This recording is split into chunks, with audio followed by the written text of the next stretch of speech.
സദാശിവസമാരംഭാം ശങ്കരാചാര്യമധ്യമാം അസ്മദാചാര്യപര്യന്താം വന്ദേ ഗുരുപരമ്പരാം. വക്രതുണ്ടമഹാകായ കോടിസൂര്യസമപ്രഭാ നിർവിഘ്നം കുരു മേ ദേവ സർവകാര്യേഷു സർവദാ. സർവമംഗളമംഗല്യേ ശിവേ സർവാർത്ഥസാധികേ ശരണ്യേ ത്രയംബകേ ഗൗരി നാരായണി നമോസ്തുതേ. യോന്തഃ പ്രവിശ്യ മമ വാചമിമാം പ്രസുപ്താം സഞ്ജീവയത്യഖിലശക്തിധരസ്വധാംന അന്യാംശ്ച ഹസ്തചരണശ്രവണത്വഗാദീൻ പ്രാണാന്നമോ ഭഗവതേ പുരുഷായ തുഭ്യം. ക്വാഹം മന്ദമതി സമസ്തജഗതാം ഭാഗ്യം ചരിത്രം ക്വതേ കാരുണ്യാലയ കൃഷ്ണസുന്ദരതമം ശ്രീനാരദാദിസ്തുതം. ഹാ ഹാ സർവമിമം ക്ഷമസ്വ ഭഗവാൻ മത്സാഹസം ശ്രീപതേ. പ്രീത്यै തേസ്തു കുചേലതണ്ഡുലസമം ഗീതം മയേദം വിഭോ. ശ്രീ ഗുരുവായൂരപ്പ ശരണം. 42ാമത് അഖില ഭാരത ശ്രീമദ് ഭാഗവത സത്രത്തിൻ്റെ ഈ നൈമിഷാരണ്യത്തിൽ സന്നിഹിതരായിരിക്കുന്ന എല്ലാ സജ്ജനങ്ങൾക്കും സഹസ്രകോടി നമസ്കാരം. ആലപ്പുഴ ജില്ലയിലെ മരുത്തോറ വട്ടത്തിൽ നിന്നും ഭാഗവത സത്രത്തിൽ തുടങ്ങിയ ഈയൊരു ഉപാസന ശ്രീ ഗുരുവായൂരപ്പൻ്റെ അനുഗ്രഹം കൊണ്ട് തുടർന്നു പോയിക്കൊണ്ടിരിക്കുകയാണ്.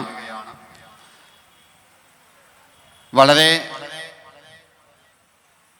ഭാഗ്യമുള്ള ആളുകളാണ് ഈ ആലപ്പുഴ ജില്ലയിലെ ആളുകൾ എന്ന് പറയാം. കാരണം ഇടയ്ക്കിടയ്ക്ക് നമുക്ക് ഈ സത്രങ്ങൾ ഇങ്ങനെ നമ്മുടെ അടുത്തേക്ക് വന്നുകൊണ്ടിരിക്കുന്നുണ്ട്.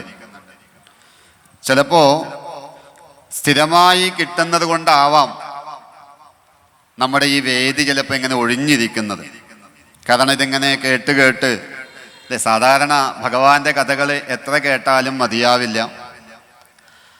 ഇപ്പം എനിക്ക് തോന്നുന്നത് ഇങ്ങനെ പല സ്ഥലങ്ങളിലായിട്ട് ഇരിക്കുന്ന ആളുകൾ ഒരു വരിയിലേക്ക് കയറിയിരുന്നാൽ പറയുന്ന ആളുകൾക്ക് കുറച്ചുകൂടി ഒരു സന്തോഷം ഉണ്ടാവും തോന്നണം. കാരണം മുമ്പിൽ കുറച്ച് പേരെങ്കിലും ഇങ്ങനെ നിരന്നിരിക്കുന്ന കാണുമ്പോൾ ഒരു സന്തോഷം ഉണ്ടാവും. എന്തായാലും കഴിഞ്ഞ കുറേ ദിവസങ്ങളിലായി ഭാഗവതത്തിലെ വിവിധ കഥകളും തത്വങ്ങളും പല ആചാര്യന്മാരിൽ നിന്നുമായി നമ്മളിങ്ങനെ കേട്ടുകൊണ്ടിരിക്കുകയാണ്. ഇപ്പോൾ ഭാഗവതത്തെ പറ്റി പറയുമ്പോൾ അസംഖ്യം സ്തുതികളിലൂടെയും ഉപദേശങ്ങളിലൂടെയും ഉപാഖ്യാനങ്ങളിലൂടെയും ഭക്തിജ്ഞാന വൈരാഗ്യങ്ങളെ നമുക്ക് അനുഭവഭേദ്യമാക്കി തീർക്കുന്ന ഒന്നാണ് ഭാഗവതം. അപ്പം ആ ഭാഗവതത്തിൻ്റെ രസമറിഞ്ഞാൽ പിന്നെ വേറെ ഒന്നിൻ്റെയും രസം അറിയാൻ നമുക്ക് തോന്നില്ല, രസം അറിയേണ്ട ആവശ്യമില്ല. അപ്പം അത്രയും രമണീയമായിട്ടുള്ള മധുരമായിട്ടുള്ള ഒന്നാണ് ശ്രീമദ് ഭാഗവതത്തിൻ്റെ രസം എന്ന് പറയുന്നത്. ആത്മാരാമന്മാരായിട്ടുള്ള ജ്ഞാനികളെ പോലും ആനന്ദ സാഗരത്തിൽ ആറാടിച്ചുകൊണ്ട് അവരെ മുഴുവൻ ആകർഷിക്കുന്ന സർവവേദാന്ത സാരസംഗ്രഹമാണ് ശ്രീമദ് ഭാഗവതം എന്ന് നമുക്ക് പറയാം. ഈ ഭാഗവത മഹാപുരാണത്തിൽ ഏറ്റവും വലിയ സ്കന്ധം എന്ന് പറയുന്നത് ദശമസ്കന്ധമാണ്. അതിൽ 90 അധ്യായങ്ങളാണ്. അപ്പം നമുക്കറിയാം, ദശമസ്കന്ധത്തിൽ മുഴുവനായിട്ട് പറയുന്നത് ശ്രീകൃഷ്ണ ഭഗവാന്റെ ലീലകളാണ്. ബാക്കിയുള്ള ഓരോ സ്കന്ധങ്ങളിലും ആ ശ്രീകൃഷ്ണ ഭഗവാന്റെ ലീലകളെ ആസ്വദിക്കാൻ പാകത്തിൽ നമ്മെ പാകപ്പെടുത്തിയെടുക്കുകയാണ് ചെയ്തത്. തൊട്ടു മുമ്പത്തെ പ്രഭാഷണത്തിൽ നമ്മൾ അംബരീഷന്റെ കഥ കേട്ടു, ഒരു ഭക്തൻ എങ്ങനെയായിരിക്കണം. അപ്പം അങ്ങനെ ഘട്ടം ഘട്ടമായി ഈ 10ാമത്തെ സ്കന്ധത്തിന് വേണ്ടിയിട്ടാണ് ബാക്കിയുള്ള 9 സ്കന്ധങ്ങളും ഉണ്ടാക്കിയിട്ടുള്ളത് എന്ന് നമുക്കറിയാം. അപ്പം അങ്ങനെ ശ്രീകൃഷ്ണ ചരിതം പൂർണ്ണമായി പറയുന്ന ദശമസ്കന്ധത്തിലേക്കാണ് നമ്മൾ ഇന്ന് കിടക്കുന്നത്. ഈ ദശമസ്കന്ധം എന്ന് പറയുന്നത് നിരോധമാണോ ആശ്രയമാണോ ഇവിടെ പറയുന്നത് എന്ന് ചില ആചാര്യന്മാർ സംശയം പ്രകടിപ്പിക്കാറുണ്ട്. നിരോധോ മുക്തിരാശ്രയ എന്നാണ് ക്രമം. അപ്പം അങ്ങനെ ക്രമം വെച്ച് നോക്കുമ്പോൾ ഇതൊരു നിരോധസ്കന്ധമാണ്. നിരോധം എന്നതിൻ്റെ അർത്ഥം അല്ലെ എല്ലാത്തിനെയും തടയുക, അല്ലെങ്കിൽ പ്രളയം, അല്ലെങ്കിൽ സംഹാരം എന്നുള്ള അർത്ഥങ്ങളൊക്കെയാണ് വരിക.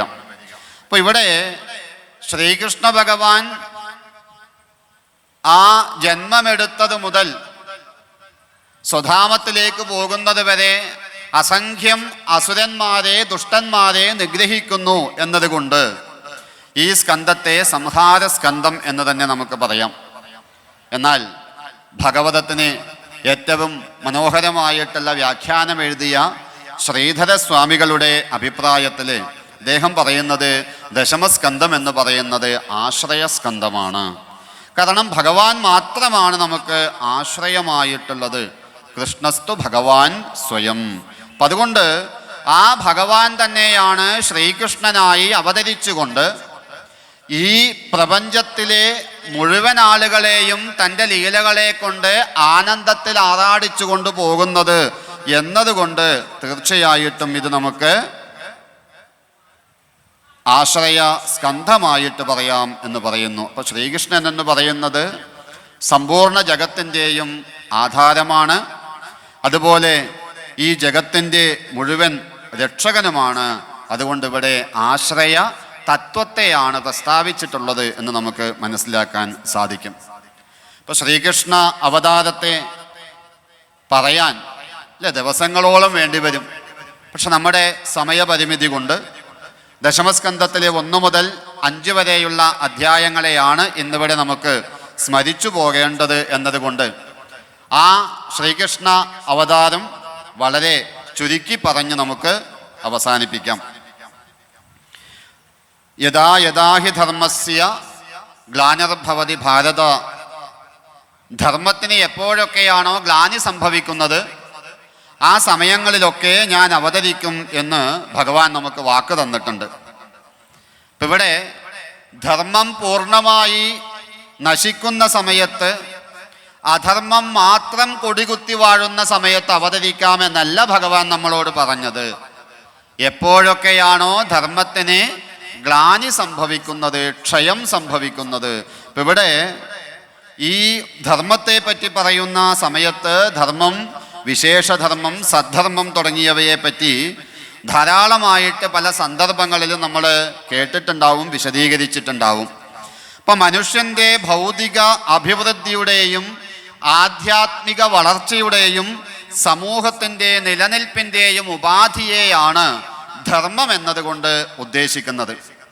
അപ്പോൾ ധർമ്മം ധർമ്മമായി തന്നെ തുടരുകയും ആ ധർമ്മത്തിന് യാതൊരു വിധത്തിലുള്ള ഗ്ലാനി സംഭവിക്കാതിരിക്കുകയും ചെയ്യുന്ന സമയത്ത് ഭഗവാൻ അവതരിക്കേണ്ട ആവശ്യമുണ്ടോ?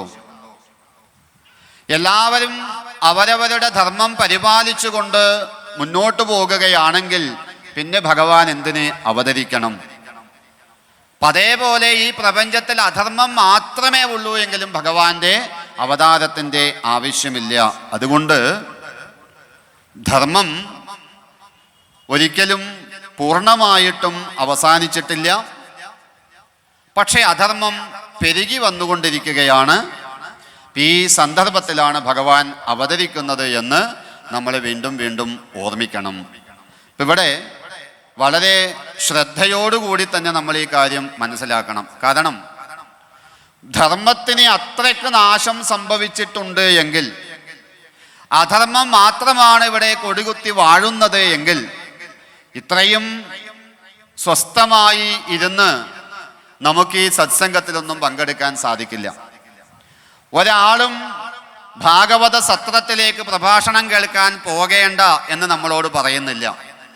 ഭാഗവത സത്രത്തിലേക്ക് വരുന്ന ആരും തന്നെ തടസ്സപ്പെടുത്തുന്നുമില്ല. ഇനി അഥവാ ഈ സത്രത്തിലേക്ക് വരാൻ അല്ലെങ്കിൽ സത്സംഗങ്ങളിൽ പങ്കെടുക്കാൻ നമ്മെ തടസ്സപ്പെടുത്തുന്നുണ്ടെങ്കിൽ അത് നമ്മുടെ മനസ്സാണ് എന്ന് പ്രത്യേകം നമ്മൾ ഓർമ്മിക്കണം. അപ്പൊ ഈ അധർമ്മം തഴച്ചു വളരുന്നതും ധർമ്മം ക്ഷയിക്കുന്നതുമെല്ലാം നമ്മുടെ ഓരോരുത്തരുടെയും മനസ്സിലാണ്. അപ്പൊ ഈ മനസ്സിലാണ് ഭഗവാന്റെ അവതാരം നടക്കേണ്ടത്. ആ ഭഗവാൻ അവതരിക്കേണ്ടത് നമ്മുടെ ഓരോരുത്തരുടെയും മനസ്സിലാണ് എന്ന് പ്രത്യേകം നമ്മൾ ഓർമ്മിക്കണം. അപ്പൊ അവതാരങ്ങൾക്ക് വേണ്ടി ത്രേതായുഗമോ ദ്വാപരയുഗമോ ഒന്നും ആവശ്യമില്ല. ഇവിടെയുള്ള ഓരോ ആളുകളുടെയും ഹൃദയമാകുന്ന ശ്രീകോവിലിലാണ് ആ അവതാരം നടക്കേണ്ടത്. അത് നമ്മൾ ആഗ്രഹിച്ചാൽ തീർച്ചയായിട്ടും നടക്കും. പക്ഷെ അതിന് നമ്മുടെ ഹൃദയം, നമ്മുടെ മനസ്സ് നമ്മൾ തയ്യാറാവണം. അതിനുള്ള തയ്യാറെടുക്കലാണ്, അതിനുള്ള ഒരു തയ്യാറാക്കലാണ് ഇത്തരത്തിലുള്ള സത്സംഗങ്ങളിലൂടെ നടന്നുകൊണ്ടിരിക്കുന്നത് എന്ന് ഒരിക്കൽ കൂടി ഓർമ്മിപ്പിക്കട്ടെ. ആ ദശമസ്കന്ധത്തിലേക്ക് കടക്കുന്ന സമയത്ത് യദുകുലത്തിൽ ജനിച്ച ചിദാനന്ദമൂർത്തിയായിട്ടുള്ള ശ്രീകൃഷ്ണ പരമാത്മാവിൻ്റെ കഥയാണ് അവിടെ വിസ്തരിച്ച് വർണ്ണിക്കുന്നത്. അപ്പോൾ ശ്രീശുക ബ്രഹ്മർഷിയാണ് കഥ പറയുന്നത്. തൻ്റെ മുമ്പിലിരിക്കുന്നത് മരണത്തെ കാത്തുകൊണ്ടിരിക്കുന്ന പരീക്ഷിത്ത് മഹാരാജാവാണ്. ആ പരീക്ഷിത്ത് മഹാരാജാവിനെ സംബന്ധിച്ചിടത്തോളം ശ്രീകൃഷ്ണ ഭഗവാന്റെ കഥകൾ എത്ര കേട്ടാലും മതിയാവില്ല. പക്ഷെ ഇടയ്ക്കിടയ്ക്ക് ശ്രീശുകൻ കഥ പറഞ്ഞു നിർത്തും. കാരണം കേൾക്കുന്ന ആൾക്ക് കേൾക്കാനുള്ള ത്വരയുണ്ടോ എന്നറിഞ്ഞതിന് ശേഷമാണ് ബാക്കിയുള്ളത് പറയുക. അപ്പം അതുകൊണ്ട് മുമ്പിലിരിക്കുന്ന ആളുകളുടെ മുഖത്തേക്ക് നോക്കുന്ന സമയത്ത് കഥ ഇനിയും ഇനിയും കേൾക്കണമെന്ന് നിങ്ങളുടെ മുഖത്ത് നിന്നും മനസ്സിലാക്കാൻ സാധിക്കും. അതുപോലെ സാധാരണ എല്ലാ സ്ഥലത്തും ഞാൻ പറയാറുണ്ട്, ഇവിടെ ഇരിക്കുന്ന ആളുകൾ എത്രയൊക്കെ എഴുതി തയ്യാറാക്കി പഠിച്ചു വന്നാലും മുമ്പിലിരിക്കുന്ന ആളുകളുടെ മനസ്സിൽ ആ ഭഗവാന്റെ കഥകൾ ധാരാളം കേൾക്കണം, പറയുന്ന ആൾക്ക് യാതൊരു തടസ്സവും ഉണ്ടാക്കരുതേ എന്ന പ്രാർത്ഥന നിങ്ങളുടെ ഓരോരുത്തരുടെയും മനസ്സിലുണ്ടെങ്കിൽ ഇവിടെ മണിക്കൂറുകളോളം ഇവിടെ ഇരുന്ന് പറയാൻ സാധിക്കും. അതുകൊണ്ട് പരീക്ഷിത്ത് മഹാരാജാവിനോട് ശ്രീശുക ബ്രഹ്മർഷി പറഞ്ഞു, ശ്രദ്ധയോടുകൂടി കേൾക്കുക. അതുതന്നെയാണ് നിങ്ങളോടും പറയാനുള്ളത്. ഈ പറയാൻ പോകുന്ന കഥകൾ, കാര്യങ്ങൾ ശ്രദ്ധയോടുകൂടി കേൾക്കുക. ഇനിയും ഇനിയും കേൾക്കണമെന്നുള്ള ആഗ്രഹം നമ്മുടെ ഓരോരുത്തരുടെയും മനസ്സിലുണ്ടാവട്ടെ. പരീക്ഷിത്ത് പറഞ്ഞു, അല്ലയോ ശ്രീശുക ബ്രഹ്മർഷേ, ഈ കഥ എത്ര കേട്ടാലും എനിക്ക് മതിയാവില്ല. കാരണം എന്താ പറയുന്നത്? ശ്രീകൃഷ്ണ കഥകളാണ്. മാത്രമല്ല ശ്രീകൃഷ്ണൻ ആരാണ്? എൻ്റെ ദൈവമാണ്. മാത്രമല്ല അശ്വത്ഥാമാവിൻ്റെ ആ അസ്ത്ര തേജസ്സിനാൽ ദഗ്ധപ്രായമായ എൻ്റെ ശരീരത്തെ ആ മാതാവിൻ്റെ ഉദരത്തിൽ വന്ന് സംരക്ഷിച്ചതും ശ്രീകൃഷ്ണ ഭഗവാനാണ്. ആ മായാമനുഷ്യൻ്റെ ലീലകൾ വളരെ വിസ്തരിച്ച് പറഞ്ഞു തന്നാലും ശ്രീശുക ബ്രഹ്മർഷേ എന്ന് പറഞ്ഞു. അത് അങ്ങയുടെ ആ മുഖകമലത്തിൽ നിന്നും നിർഗളിക്കുന്ന ഹരികഥാമൃതം അതെത്ര കേട്ടാലും മതിയാവില്ല. മാത്രമല്ല ആ ഹരികഥാമൃതം ആസ്വദിച്ചു കൊണ്ടിരിക്കുന്ന എന്നെ വിശപ്പോ ദാഹമോ ഒന്നും ബാധിക്കുന്നുമില്ല. ഇത്രയും കേട്ട സമയത്ത് പരം ജ്ഞാനിയും പരമഭാഗവതനുമായ ശ്രീശുക ബ്രഹ്മർഷി പറഞ്ഞു, പരീക്ഷിത്തേ, ആ ഭഗവാനെ പറ്റി കേൾക്കാനുള്ള, കരുണാർണവനായ ഭഗവാന്റെ ലീലകൾ കേൾക്കണം എന്നുള്ള ആ ഒരു ചോദ്യം തന്നെ ഈ ലോകത്തെ മുഴുവൻ ശുദ്ധീകരിക്കുന്നു. ഭഗവാന്റെ മോഹനലീലകൾ ചോദിക്കുന്നവരെയും കേൾക്കുന്നവരെയും പറയുന്നവരെയും എല്ലാം ഭഗവാൻ ശുദ്ധീകരിക്കുന്നു. അപ്പോ ഈ 10 ദിവസങ്ങളിൽ ഇവിടെ ഇരുന്ന് ഇവിടെ പറയുന്ന ഓരോ കഥകളും കേൾക്കാൻ സാധിക്കുന്ന, ഇവിടെ പാരായണം ചെയ്യുന്ന ഭാഗങ്ങൾ കേൾക്കാൻ സാധിക്കുന്ന നമ്മൾ ഓരോരുത്തരും ഭാഗ്യവാന്മാർ തന്നെയാണ്. അതിൽ യാതൊരു സംശയവുമില്ല. അതുകൊണ്ട് ശ്രീശുക ബ്രഹ്മർഷി പറഞ്ഞു, യഥാശക്തി ഞാൻ ആ കഥകളെ പറയാം, ശ്രദ്ധയോടുകൂടി കേട്ടുകൊള്ളൂ.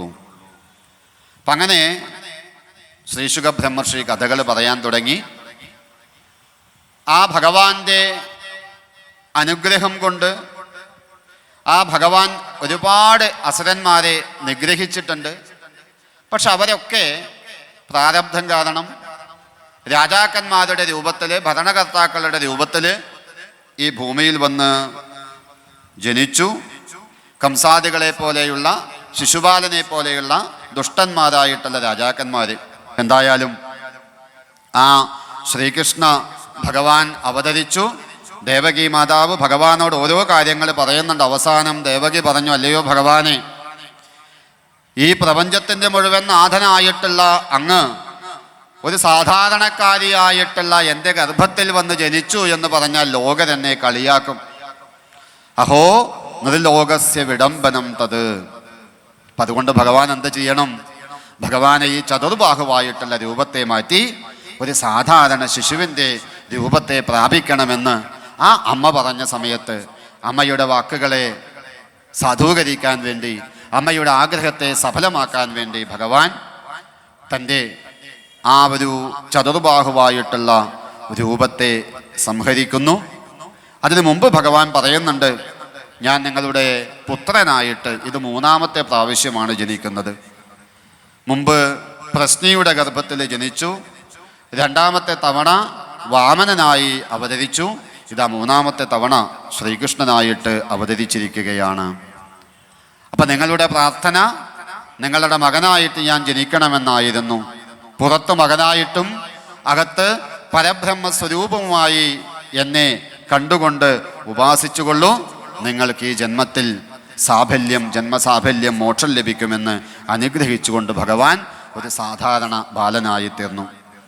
ആ പുണ്യാത്മാവായിട്ടുള്ള വസുദേവര് ഭഗവാന്റെ നിർദ്ദേശമനുസരിച്ച് യോഗിധ്യേയനായിട്ടുള്ള ആ ഭഗവാനെ ഒരു കൊട്ടയിലെടുത്ത് വെച്ച് ഗോകുലത്തിലേക്ക് യാത്രയായി.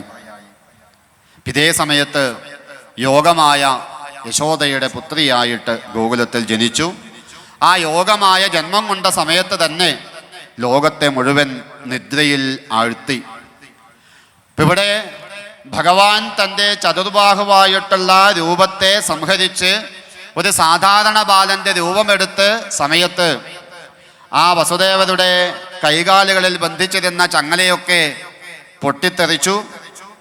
ആ കൊട്ടാരത്തിൻ്റെ കാരാഗ്രഹത്തിൻ്റെ മുഴുവൻ ദ്വാരങ്ങളും തനിയെ തുടർന്നു.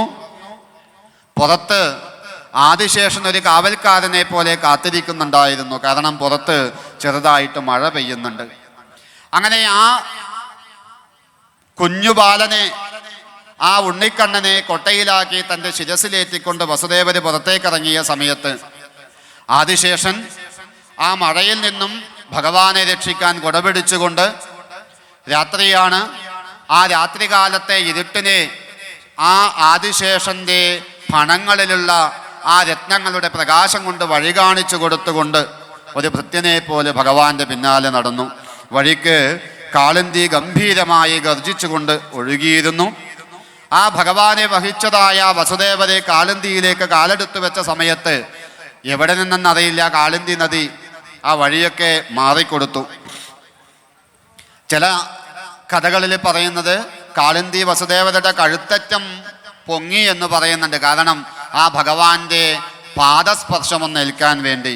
അപ്പോൾ ഭഗവാൻ കാലൊന്ന് താഴത്തേക്ക് ഇട്ടുകൊടുത്ത സമയത്ത് കാളിന്തി സന്തോഷത്തോടുകൂടി വഴിമാറിക്കൊടുത്തു എന്ന് പറയുന്നു. എന്തായാലും ആ വസുദേവര് കൃഷ്ണനെയും വഹിച്ചുകൊണ്ട് ഗോകുലത്തിലേക്ക് യാത്രയായി. എല്ലാവരും ഗാഠമായിട്ടുള്ള നിദ്രയിലാണ്. തനിക്കൊരു കുട്ടിയുണ്ടായതുപോലും യശോദ അറിഞ്ഞില്ല. യശോദയുടെ അടുത്ത് ആ യോഗമായ കിടക്കുന്നുണ്ട്. എല്ലാ ദ്വാരങ്ങളും തുറന്നു തന്നെയാണ് കിടന്നിരുന്നത്. വസുദേവർ ഭഗവാനെ ആ യശോദയുടെ അടുത്ത് കിടത്തി ഭഗവാന്റെ നിർദ്ദേശമനുസരിച്ച് യോഗമായയെയും എടുത്ത് തിരിച്ച് കംസന്റെ കൊട്ടാരത്തിലേക്ക് തന്നെ വന്നു. അങ്ങനെ തിരിച്ചു വന്ന യോഗമായയെ ദേവകിയുടെ അടുത്ത് കിടത്തിയ സമയത്ത് പഴയതുപോലെ വീണ്ടും എല്ലാ ദ്വാരങ്ങളും അടഞ്ഞു. കംസന്റെ കൈകാലുകളിൽ പഴയതുപോലെ ചങ്ങലയൊക്കെ ബന്ധിക്കപ്പെട്ടു. യോഗമായ പതുക്കെ നിലവിളിക്കാൻ തുടങ്ങി. കാരണം ഞാനിതാ ഇവിടെ എത്തിയിരിക്കുന്നു എന്ന് ലോകത്തെ അറിയിക്കാൻ വേണ്ടി ഉറക്കെ കരഞ്ഞു. ആ യോഗമായയുടെ കരച്ചിൽ കേട്ട് ഉറങ്ങിക്കിടന്നതായ കംസഭൃത്യന്മാരെല്ലാവരും ഉണർന്ന് കംസനെ വിവരമറിയിച്ചു. കംസൻ ഓടി വന്ന് നോക്കിയ സമയത്ത് കംസൻ കണ്ടത് ആ ഒരു പെൺകുട്ടിയെയാണ്. കംസന്റെ മനസ്സിൽ ഉറച്ച ബോധ്യമുണ്ട്, ആ മായാവിയായിട്ടുള്ള ഭഗവാൻ ഇവിടെ മായാരൂപത്തിൽ ഒരു പെൺകുട്ടിയായി കന്യകയായി ജനിച്ചിരിക്കുകയാണ്.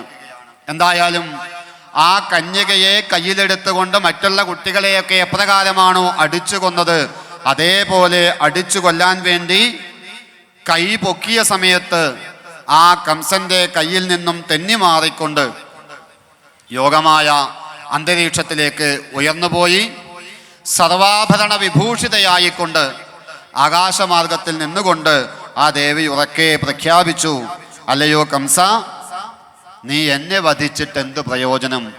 നിന്നെ വധിക്കാനുള്ള ആ കുട്ടി, നിന്റെ അന്തകൻ ജനിച്ചു കഴിഞ്ഞു.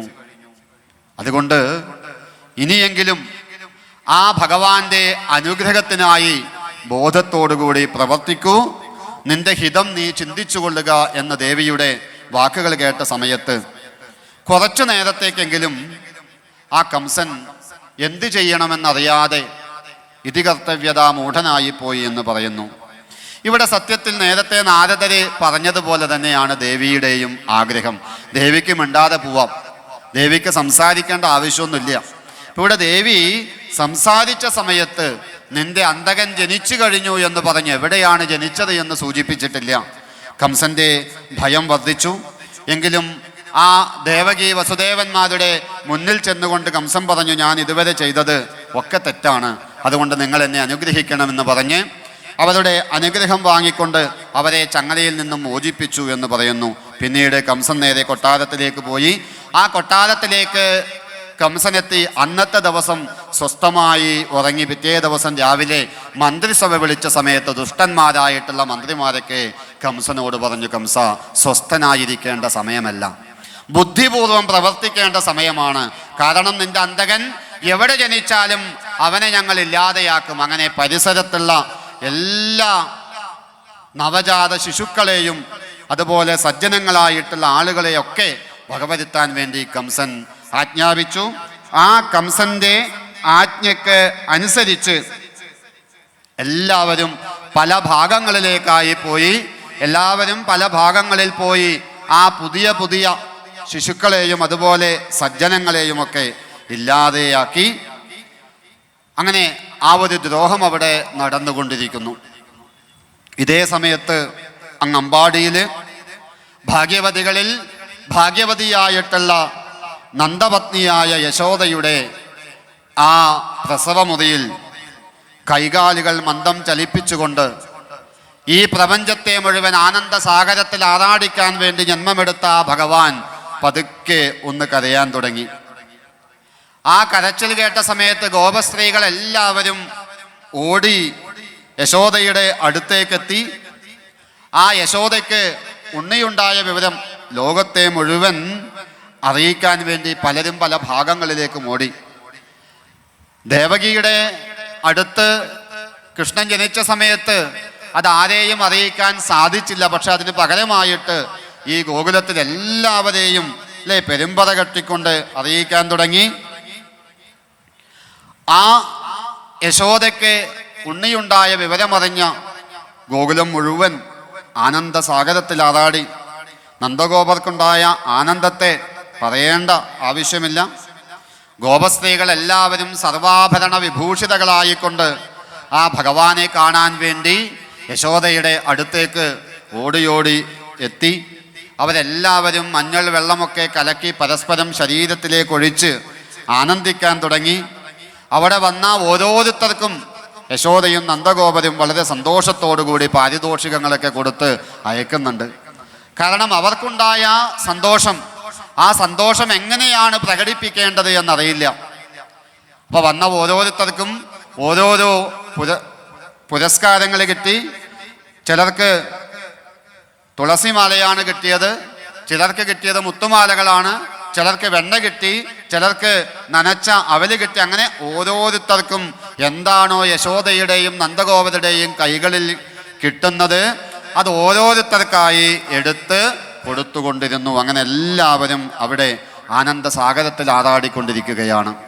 ഇതേ സമയത്ത് തന്നെ നന്ദഗോപര് കംസന്റെ അടുത്തേക്ക് കരമടക്കാൻ വേണ്ടി പോകുകയാണ്. കാരണം നാട്ടുരാജാക്കന്മാരൊക്കെ നികുതി അടക്കണം കംസന്. അത് സമയം തെറ്റിക്കഴിഞ്ഞാൽ കംസന്റെ ആളുകൾ ഇങ്ങോട്ട് വരും അല്ലേ? ഇപ്പൊ നമ്മുടെ ഓരോ ആളുകൾ ഓരോ സ്ഥലത്ത് പോയി റെയ്ഡ് നടത്തുന്നത് പോലെ. അപ്പൊ കംസന്റെ ആളുകൾ ഗോകുലത്തിലേക്ക് വന്നു കഴിഞ്ഞാൽ അവിടെയുള്ളതായ ഉണ്ണിക്കണ്ണന്റെ കഥ അറിയും, ആ കുട്ടി ജനിച്ച കഥ അറിയും. അതറിയാൻ പാടില്ല. അതുകൊണ്ട് നന്ദഗോപര് പെട്ടെന്ന് ആഘോഷങ്ങൾ അവർക്ക് നടക്കുന്ന സമയത്ത് തന്നെ കരം കൊടുക്കാൻ വേണ്ടി ആ കംസന്റെ കൊട്ടാരത്തിലേക്ക് പോയി. അങ്ങനെ അവിടെ ചെന്നു. കരമൊക്കെ അടച്ച സമയത്ത് തൻ്റെ സുഹൃത്തായിട്ടുള്ള ആ വസുദേവരെ ഒന്ന് കാണാമെന്ന് കരുതി വസുദേവരെ കാണാൻ തീരുമാനിച്ചു. വസുദേവരും നന്ദഗോപരും കൂടി കുറേ നേരം സംസാരിച്ചു. ഇപ്പൊ രണ്ടാളുകൾ പരസ്പരം കാണുന്ന സമയത്ത് എന്താണ് സംസാരിക്കേണ്ടത്, എങ്ങനെയാണ് സംസാരിക്കേണ്ടത് എന്ന് നന്ദഗോപരുടെയും വസുദേവരുടെയും സംസാരത്തിൽ നിന്ന് നമുക്ക് മനസ്സിലാക്കാൻ സാധിക്കും. കാരണം നമ്മൾ ഒരാളോട് സംസാരിക്കുന്ന സമയത്ത് നമ്മുടെ സന്തോഷങ്ങൾ മുഴുവൻ അവരെ അറിയിക്കുക, അല്ലെങ്കിൽ നമ്മുടെ സങ്കടങ്ങൾ മുഴുവൻ അവരെ അറിയിക്കുക അതല്ല. അവരുടെ ഭാവം എന്താണോ അതിനനുസരിച്ച് വേണം നമ്മൾ അവരോട് സംസാരിക്കാൻ. വസുദേവര് തൻ്റെ കുട്ടികളൊക്കെ മരിച്ചു, ഉണ്ടായ കൃഷ്ണനെ അവിടെ കൊണ്ട് കിടത്തി. കംസൻ ദ്രോഹിക്കുന്നുണ്ട്. പക്ഷെ ഇതൊന്നും പുറത്തേക്ക് പ്രകടിപ്പിക്കാതെ നന്ദഗോപരുടെ കൊട്ടാരത്തിൽ ഉണ്ണിയുണ്ടായല്ലോ, ആ സന്തോഷത്തിൽ നന്ദഗോപരെ ഞാനും നിങ്ങളുടെ സന്തോഷത്തിൽ പങ്കുചേരുന്നു എന്ന് പറഞ്ഞുകൊണ്ടാണ് വസുദേവര് സംസാരിച്ചത്. എന്നാൽ നന്ദഗോപർ തൻ്റെ ഉള്ളിലുള്ള ആനന്ദത്തെ പുറത്ത് പ്രകടിപ്പിക്കാതെ തന്നെ ആ വസുദേവര് കംസന്റെ കൊട്ടാരത്തിൽ അനുഭവിക്കുന്ന ദുരിതങ്ങളെ കുറിച്ച് പറഞ്ഞുകൊണ്ടാണ് സംസാരിച്ചത്. കുറേ നേരം സംസാരിച്ചു. ഈ സംസാരമൊക്കെ കഴിഞ്ഞപ്പോൾ നന്ദഗോപരോട് വസുദേവര് പറഞ്ഞു, നന്ദ, നീ വല്ലാതെ വൈകണ്ട, പെട്ടെന്ന് തന്നെ ഗോകുലത്തിലേക്ക് പോയിക്കൊള്ളൂ. കാരണം എന്തൊക്കെയോ അപശകുനങ്ങൾ കാണുന്നുണ്ട്, എൻ്റെ മനസ്സിൽ എന്തൊക്കെയോ ദുശകുനങ്ങൾ തോന്നുന്നുണ്ട്. അതുകൊണ്ട് പെട്ടെന്ന് ഗോകുലത്തിലേക്ക് പോയിക്കൊള്ളൂ എന്ന് നന്ദഗോപരോട് പറഞ്ഞു. അപ്പം നന്ദഗോപക്കറിയാം വസുദേവര് പരമസാത്വികനാണ്. ആ പരമസാത്വികനായിട്ടുള്ള വസുദേവരുടെ മനസ്സിലൊരു കാര്യം തോന്നിക്കഴിഞ്ഞാൽ അത് തീർച്ചയായിട്ടും എന്തെങ്കിലുമൊക്കെ നടക്കും. അപ്പം ആ വസുദേവരുടെ മനസ്സിൽ തോന്നിയതായ ആ ദുശകുനങ്ങൾ, അല്ലെങ്കിൽ എന്താണ് വസുദേവരുടെ മനസ്സിൽ ഇത്തരത്തിൽ ഒരു ചിന്ത ഉണ്ടാവാൻ ഇടയായത് എന്ന് നാളെ രാവിലത്തെ പ്രഭാഷണം മുതൽ നമുക്ക് കേൾക്കാൻ സാധിക്കും. അതുകൊണ്ട് പരമാവധി നാളെ മുതൽ ഇവിടെ നടക്കുന്നത് ആ ഉണ്ണിക്കണ്ണൻ്റെ ഓരോ ലീലകളാണ്. ഇന്നിവിടെ നമ്മുടെ മനസ്സിൽ അവതരിച്ച ഉണ്ണിക്കണ്ണൻ നാളെ നമ്മുടെ ഈ സത്രവേദികളിലൂടെ അല്ലേ ഓടിച്ചാടി നടന്നുകൊണ്ടിരിക്കും. അത് കാണാൻ, അത് അനുഭവിക്കാൻ ഭാഗ്യമുള്ള യോഗമുള്ള എല്ലാവരും നാളെ രാവിലെ മുതൽ ഈ യജ്ഞശാലയിലേക്ക് എത്തിച്ചേരണമെന്ന് അഭ്യർത്ഥിക്കുകയാണ്. അപ്പം നമ്മുടെ ഓരോരുത്തരുടെയും മനസ്സിൽ ആ ഭഗവാൻ അവതരിച്ചു. ആ അവതരിച്ചതായ ഭഗവാനെ അതേപോലെ നമ്മുടെ മനസ്സിൽ സൂക്ഷിച്ചുകൊണ്ട് മുന്നോട്ട് പോകാൻ നമുക്ക് സാധിക്കണം. ഇവിടെ ഈ അവതാരം വളരെ ചുരുക്കി പറഞ്ഞു. ഇതിൽ നിന്നും ഒന്ന് രണ്ട് കാര്യങ്ങൾ നമ്മൾ എപ്പോഴും നമ്മുടെ മനസ്സിൽ ഓർമ്മിക്കണമെന്ന് മാത്രം സൂചിപ്പിച്ചുകൊണ്ട് അവസാനിപ്പിക്കാം. ഒന്ന്, ദേവകി വസുദേവന്മാരുടെ പുത്രനായിട്ടാണ് കൃഷ്ണൻ അവതരിച്ചത്. പക്ഷെ ആ കൃഷ്ണന്റെ ഒരു പുത്രനായിട്ടുള്ള ആ ഒരു ലീലകൾ അനുഭവിക്കാൻ ഭാഗ്യം ലഭിച്ചത് യശോദ നന്ദന്മാർക്കാണ്. അപ്പം അതുകൊണ്ട് ഈ ഭഗവാൻ സൂചിപ്പിക്കുന്നത് എന്താണ്? പുത്രഭാവത്തിൽ എന്നെ ലഭിക്കണമെന്നവർ ആഗ്രഹിച്ചു. ആ ആഗ്രഹത്തെ സഫലമാക്കി കൊടുത്തു. അപ്പം അതുകൊണ്ട് ഭഗവാൻ എപ്പോഴാണ് നമ്മുടെ ഓരോരുത്തരുടെയും പുത്രന്മാരായിട്ടോ സഹോദരന്മാരായിട്ടോ കൂട്ടുകാരായിട്ടോ ജനിക്കുക എന്ന് പറയാൻ പറ്റില്ല. നമ്മുടെ മക്കളായിട്ട് ജനിക്കണമെന്ന് നമ്മൾ ആഗ്രഹിക്കുന്ന ആ നിമിഷത്തിൽ ഭഗവാൻ നമ്മുടെ മകനായി ജനിച്ച് നമ്മുടെ മുമ്പിൽ വന്നിരുന്ന് ആ വെണ്ണയ്ക്ക് വേണ്ടി കൈനീട്ടുമെന്നാണ് ആചാര്യന്മാർ പറയുന്നത്. പക്ഷെ എന്ത് വേണം? ആ ഒരു ആഗ്രഹം, ആ ഒരു തീവ്രമായിട്ടുള്ള ഇച്ഛ നമ്മുടെ ഓരോരുത്തരുടെയും മനസ്സിൽ ഉണ്ടാകണം. മാത്രമല്ല, അവതാരത്തിന് വേണ്ടി നിമിത്തമായ ഓരോരുത്തരുടെയും പുത്രനായിട്ട് ഭഗവാൻ അവതരിക്കുന്നു.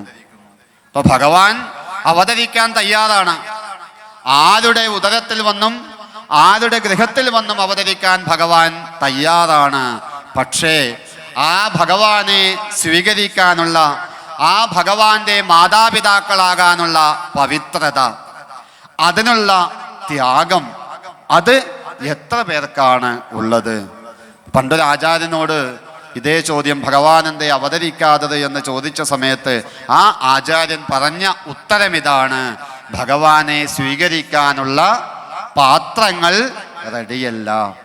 കാരണം അത്രയും പവിത്രമായിട്ടുള്ള ദേവകിയെ പോലെ അത്രയും ത്യാഗങ്ങൾ സഹിച്ചിട്ടുള്ള ഉദരങ്ങൾക്ക് മാത്രമേ ആ ഭഗവാന്റെ തേജസ്സിനെ സ്വീകരിക്കാൻ സാധിക്കുകയുള്ളൂ. അപ്പം അതുകൊണ്ട് ആ ഒരു തേജസ്സിനെ അതേപോലെ സ്വീകരിക്കാൻ സാധിച്ചിട്ടില്ലെങ്കിലും ചെറിയ ഒരു സങ്കല്പത്തിലെങ്കിലും ഭഗവാനെ നമ്മുടെ ഓരോരുത്തരുടെയും മനസ്സിലേക്ക് അവതരിപ്പിക്കാൻ നമുക്ക് സാധിക്കണം. ഇപ്പോൾ തുടക്കത്തിൽ സൂചിപ്പിച്ചതുപോലെ ഈ ധർമ്മവും അധർമ്മവും ഒക്കെ സംഭവിക്കുന്നത് നമ്മുടെ ഓരോരുത്തരുടെയും മനസ്സിലാണ്. ഭഗവാൻ അവതരിക്കേണ്ടത് നമ്മുടെ ഓരോരുത്തരുടെയും മനസ്സിലാണ്. പ്രത്യേകം യുഗങ്ങളോ സന്ദർഭങ്ങളോ ഒന്നും ഓർത്തിരിക്കേണ്ട ആവശ്യമില്ല. അതുകൊണ്ട് നമ്മുടെ ഓരോരുത്തരുടെയും നിർമ്മലമായ മനസ്സായിട്ടുള്ള ആ ശ്രീകോവിലിൽ ഭഗവാനെ നമുക്ക് ഏവർക്കും സ്വീകരിക്കാം. ആ ഭഗവാൻ നമ്മുടെ ഓരോരുത്തരുടെയും മനസ്സിൽ അവതരിച്ചുകൊണ്ട് നമ്മുടെ ജീവിതത്തിൽ ഓരോ ലീലകളാടിക്കൊണ്ട് ഭഗവാനെ സന്തോഷത്തോടു കൂടി എല്ലാ ദിവസവും മനസ്സിൽ സങ്കല്പിച്ചുകൊണ്ട് ആ ഭഗവാനെ ഉപാസിച്ചുകൊണ്ട് നമുക്ക് മുന്നോട്ട് പോകാം.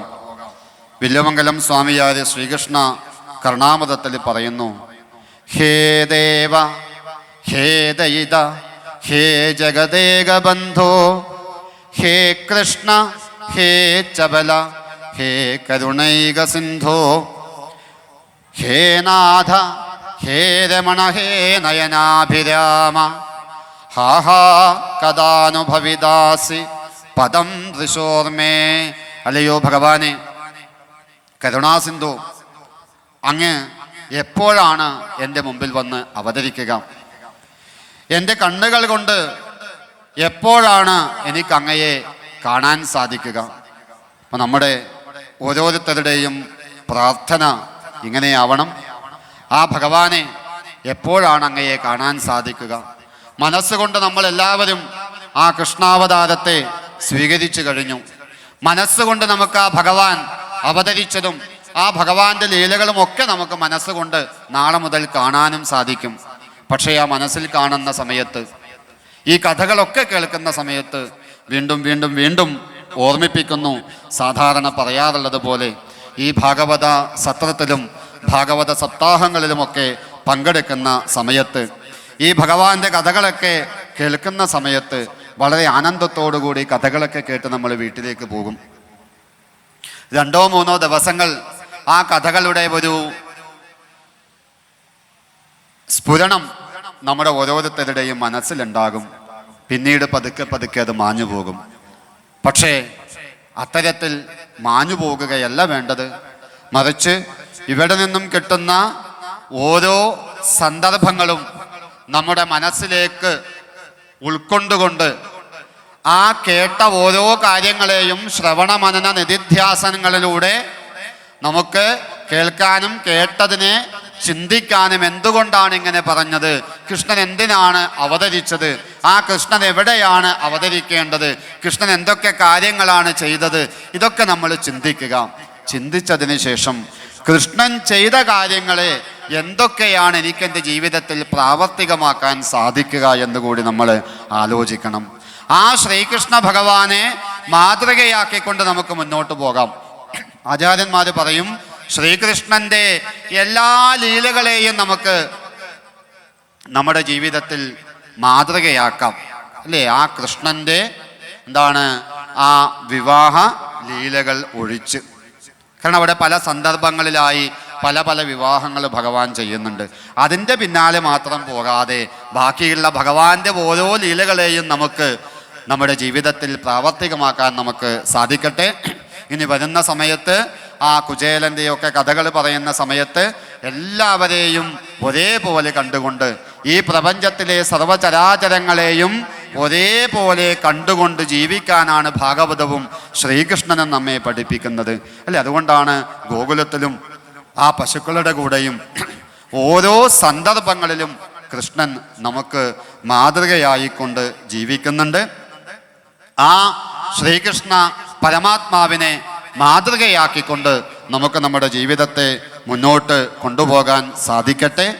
അതിന് ഈ ലോകത്തിൻ്റെ മുഴുവൻ ആധാരമൂർത്തിയായിട്ടുള്ള, ഈ പ്രപഞ്ചത്തിൻ്റെ മുഴുവൻ സംരക്ഷകനായിട്ടുള്ള ശ്രീകൃഷ്ണ ഭഗവാൻ നമ്മെ ഓരോരുത്തരുടെയും മനസ്സിൽ വന്ന് അവതരിച്ചുകൊണ്ട് നമ്മുടെ ജീവിതത്തിൽ നമുക്ക് മകനായി, സഹോദരനായി, കൂട്ടുകാരനായി, താങ്ങും തണലുമായി കൊണ്ട് എന്നും നമ്മോടൊപ്പം ഉണ്ടാകട്ടെ എന്ന് മാത്രം പ്രാർത്ഥിച്ചുകൊണ്ട് ഈ വാക്കുകൾ ഭഗവാന്റെ പാതാരവിന്ദങ്ങളിൽ സമർപ്പിക്കുന്നു. ഒരിക്കൽ കൂടി എല്ലാ സുഹൃത്തുക്കൾക്കും നമസ്കാരം.